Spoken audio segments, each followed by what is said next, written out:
que é acerca das diversas características relacionadas à programação orientada a objetos. Então aí ele diz que é correto afirmar que. Bom, aqui essa pergunta, na verdade, ela vai tratar sobre classes, né? Classes e objetos.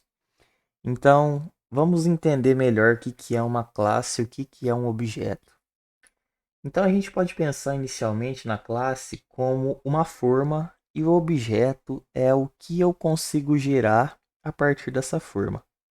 Então, eu tenho a classe como a forma, e aí a classe, por meio dela, eu gero o objeto que é gerado a partir da forma que é a classe.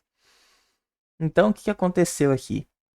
A gente tinha essa classe, né, do boneco aqui, do biscoito.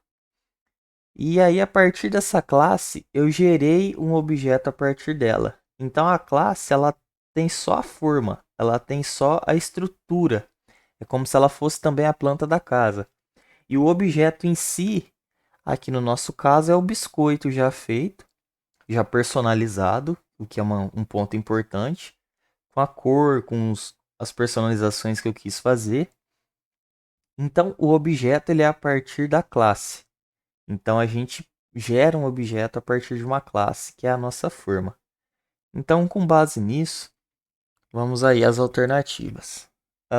Um atributo é uma subrotina que é executado por uma classe ao receber uma mensagem. O atributo ele não é uma subrotina. O atributo ele é como se fosse uma variável.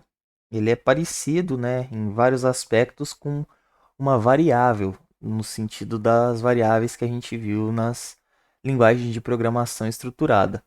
Então, o que está errado aqui é afirmar que o atributo é subrotina. Ele não é subrotina.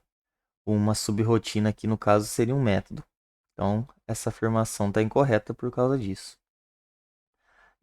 Ele fala na próxima que métodos e atributos podem ser instanciados em uma classe. Não pode. A classe, no caso, como a gente viu aqui, ela é a forma. Então, a forma não instancia nada. O processo de instanciar me gera um objeto. Então, eu só posso instanciar métodos e atributos depois que eu já tenho o objeto formado. A classe, ela define os métodos e atributos.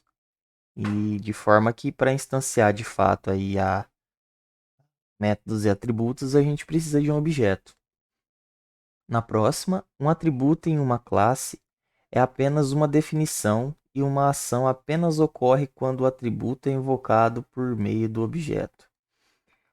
A definição de uma ação, na verdade, não é de um atributo. Então, aqui essa afirmação está incorreta porque diz que isso é um atributo.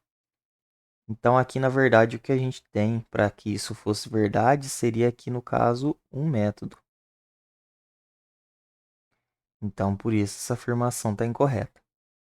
Por fim, um método pode herdar características de outros métodos. Não são métodos que herdam.